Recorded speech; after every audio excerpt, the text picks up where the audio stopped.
Hi, I'm Dale Kingsmill. There's this picture that you might have seen, it's everywhere, there's this guy and he's pushing a boulder up a hill. It's all over the place. There's this video game, Rock of Ages, it came out a few years ago. That game was pretty much based around this guy. There's that one Avicii film clip where he let us know that he sometimes gets a good feeling. This dude is everywhere. The guy's name is actually Sisyphus, and his story sort of starts with a huge herd of cows in the middle of Corinth somewhere. His next door neighbor was this bloke named Autolycus. He was Bruce Campbell's character in Xena and Hercules. He was this world-class thief, and part of the reason he was so good at it was because Hermes had given him this superpower. Superpower might be a strong word. Basically, he could change what cows looked like. Sisyphus was a smart guy. He worked out that his herd kept getting thinner, while Autolycus's herd kept getting bigger and bigger and bigger. He decided that he was going to carve into the hooves of each of his cows. I was stolen by Autolycus the thief. So the next day, after Autolycus had taken all of the cows, the hoof prints told everyone who they had been stolen by. Years and years and years and years and years later, Sisyphus, he's basically running the place. One day, he's just chilling when Zeus turns up and just sort of goes, "Hey,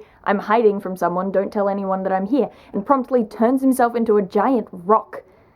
Yeah. Then this river god turns up, named Asopus, and he asks where Zeus is. What happened was basically like anytime any bandit has come up to me in Skyrim, they say, "Here's a thing, don't tell anyone." Another guy turns up and says, "Hey, I'll give you a thing if you tell me where they are." You just take everything. You take everything and you screw everyone else over. Maybe just the thieves do that. After some bargaining for a sweet freshwater spring, Sisyphus just tells him where Zeus is, and Asopus more or less goes and beats Zeus up. Serves him right. Zeus kidnapped his daughter. What the what, man? Not cool.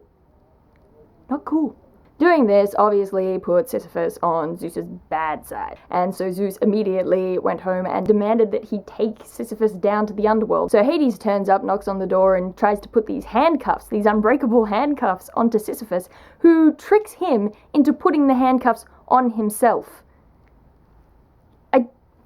Hades, it's not a good idea. Hades puts the handcuffs on himself. He's just kind of stuck there, hanging out in Sisyphus' kitchen, watching him eat cereal and stuff for weeks. No one would have noticed either if Ares hadn't gotten annoyed that no one was dying in any of his wars. He turns up looking for Hades. Hades asks him for help. So Ares grabs them both, takes them both down to the underworld after busting Hades out. But before they go, Sisyphus puts into action his second contingency plan. Tells his wife not to bury him. So his wife is kind of left just hanging out with a corpse for a weekend. Thanks, Sisyphus, that's really nice of you. So when he gets down there, he heads straight for Persephone, because she's the only person in the world who doesn't hate him by now, and says, "Hey, look, I wasn't buried properly. I shouldn't have made it this far. Shouldn't have even gotten over the river Styx." So he makes a deal with her to let him go back up to the mortal world just for a little while so that he can get his body buried and haunt a couple of people who didn't do it right, and as soon as he gets up there, he runs. He just legs it. So the gods send out Hermes to collect him and bring him back again, at which point he's put into Tartarus. Tartarus is the place where they put everyone they hate the most. It's where they keep the Titans. You know, in the Hercules movie, that little,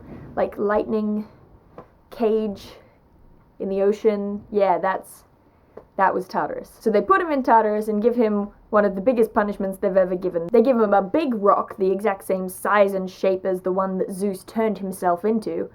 Aha!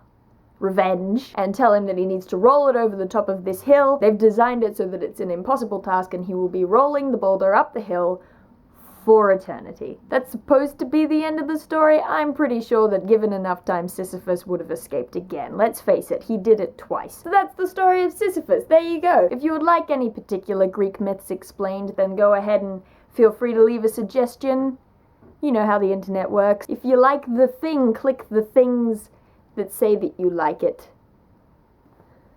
Alright, so my name is Dale. I'm in my second year of university. I'm studying theatre and English literatures. I come from a place called Wollongong on the south coast of Australia, which is actually on the east coast of Australia. Wollongong is probably most famous for being the hometown of one of two canon Australian Quidditch teams, the Wollongong Warriors. My ultimate goal would be to start making my own web series, because I think the internet offers an amazing platform for creation without the same kind of limitations you get in other mediums. But I think I'd like to understand more about how creating videos for the internet works first. And I think a fantastic way to get into that would be through vlogging. I just knocked every single thing behind me over.